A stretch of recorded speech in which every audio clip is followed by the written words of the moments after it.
এই যে 13 জনের যে লিস্ট প্রকাশ হয়েছে তার মধ্যে একটা অন্যতম উল্লেখযোগ্য নাম হচ্ছে সন্তোষ পাঠক। সদ্য কংগ্রেস থেকে বিজেপিতে যোগ দিয়েছেন এবং বিজেপিতে যোগ দিয়ে টিকিট পেলেন সন্তোষ পাঠক। চৌরঙ্গী কেন্দ্রে বিজেপি প্রার্থী প্রাক্তন কংগ্রেসে এই সন্তোষ পাঠক। চৌরঙ্গী কেন্দ্রে সন্তোষের প্রতিদ্বন্দ্বী তৃণমূলের নয়না বন্দ্যোপাধ্যায় হাত ছেড়ে পদে যোগ দিয়ে জয়ের বিষয়ে আত্মবিশ্বাসী সন্তোষ পাঠক। ভোট দেবেন কংগ্রেস কর্মী সমর্থকরা, দাবি চৌরঙ্গীর পদ্মপ্রার্থী।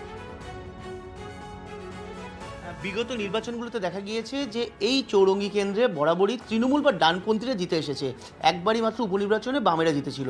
সেই চৌরঙ্গীতে কি পদ্মফুল ফুটবে? মানুষ বিশ্বাস করেছে যে এবার পরিবর্তন চাইছে মানুষ, সেটার জন্যই অনেক চিন্তা ভাবনা করে বিজেপির দিকে এসছে। আমার খুব বিশ্বাস যে আমরা ওই চৌরঙ্গী কেন্দ্রে এবার মানুষের সঙ্গে কথা হয়েছে, খুবই উৎসাহ। যে সন্তোষ পাঠক জিতত কংগ্রেসের ভোটে, সেই কংগ্রেসের কর্মীরা বা কংগ্রেস যারা অনুগামী তারা কি সন্তোষ পাঠককে ভোট দেবে? কারণ তিনি তো এখন বিজেপিতে। আমার বিশ্বাস অনেকে, আমি আজকে ডিক্লেয়ার হওয়ার পর অনেক ছেলেরা আমাকে ফোন করলো, কংগ্রাচুলেশন। তো আমাদের চৌরঙ্গিতেই তো আমার বিশ্বাস যে ওরাও এটা দেখে যে লড়াইটা তো কেউ নেই, লড়াইটা তো বিজেপিই আছে, আমাকে ভোট দেবে। কংগ্রেস থেকে বিজেপিতে এলেন কেন? কংগ্রেসে কোথাও কি সমস্যা তৈরি হচ্ছিল, না লড়াই করতে পারছিলেন না? না, কংগ্রেসকে মানুষ ভোট দিচ্ছে না এখন, বামফ্রন্টকে আর কংগ্রেসকে ভোট দিচ্ছে না।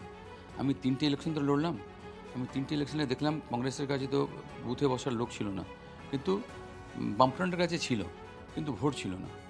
আমি সেই কারণেই যে এখানে আমি এসেছি।